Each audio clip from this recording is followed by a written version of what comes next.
Hunter Biden's legal battles don't end with his sentencing in the criminal gun trial. In fact, they will likely be compounded when he begins that federal trial in September in California, because he'd go into that case as a convicted felon. This one is for alleged tax evasion, filing false and fraudulent tax returns, charged with 6 misdemeanors and 3 felonies. I think by any measure, that case is a much bigger deal, both legally and politically. The trial is set to begin on September 5th, 2 months before Election Day, where many in the right-wing media will talk a lot about the big guy and influence peddling, meaning this case is about money, how Hunter got it, what he did and didn't do with it, which I would think is not that great for President Biden in his re-election campaign. Joining me now, Mick Mulvaney, former Republican congressman from South Carolina, former acting White House chief of staff in the Trump administration. He's also a NewsNation political contributor. And Michael Starr Hopkins, attorney, Democratic strategist, and host of the It Matters with Michael Starr Hopkins podcast. Mick, how big a deal do you think this is going to be?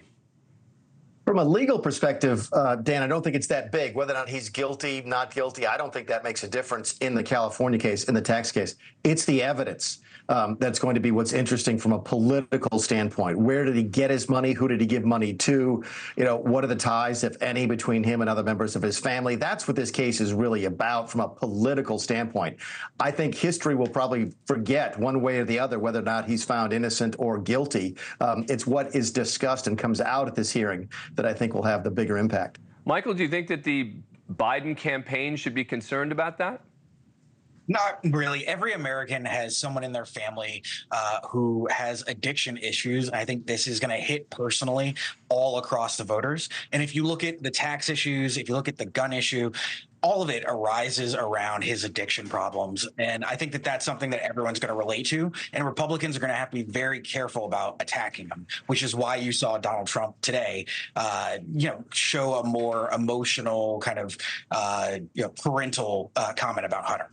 Yeah, but I don't think that the attacks are going to be on Hunter, right? The Republicans are really going to be trying to focus on the other family members, on Joe Biden, on why Hunter even had that job, why he was making the money he was, et cetera.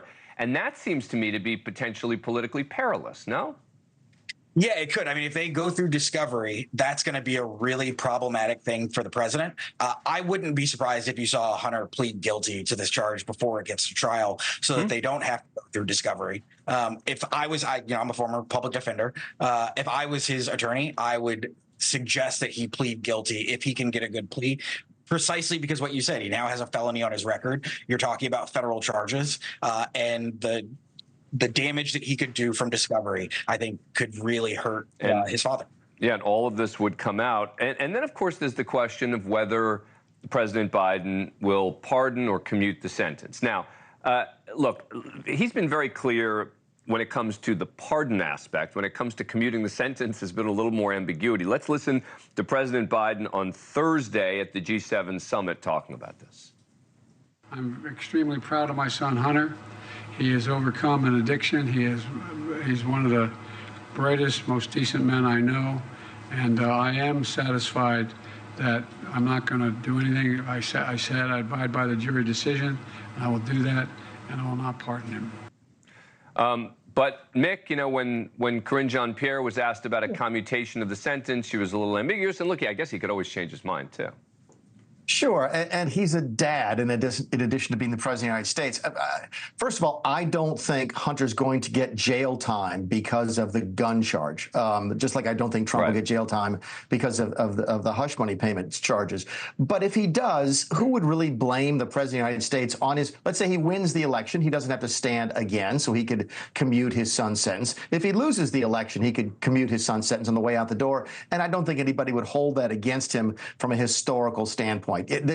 Pardoning is one thing. Pardoning is forgiving the actual event like it never happened. You sort of atone for all of your sins and it never happened from a legal perspective. A commutation is, yeah, you're still a felon, you're still a convicted felon, but you just don't have to go to jail. And I don't think anybody would really penalize Joe Biden for doing that. He might want to think about doing it for both Trump and his son if either of them is sentenced to prison.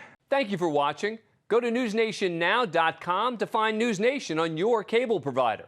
And don't forget to click the red subscribe button below to get more of NewsNation's fact-driven, unbiased coverage.